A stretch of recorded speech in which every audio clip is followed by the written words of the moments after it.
عبدا شكورا وقضينا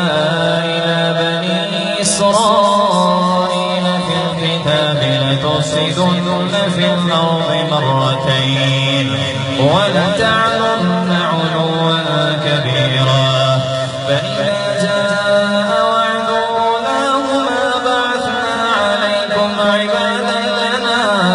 أولي بأس شديد فجاسوا خلال الديار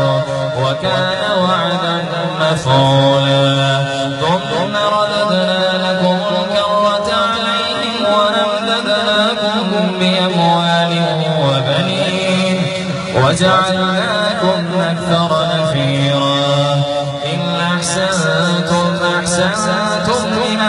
لأنفسكم وإن أسأتم فلها فإذا جاء وعد الآخرة ليسوءوا وجوهكم وليدخلوا المسجد كما دخلوه أول مرة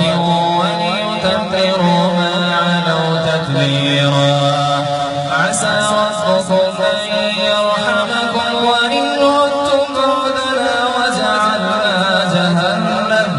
وجعلنا جهنم للكافرين حصيرا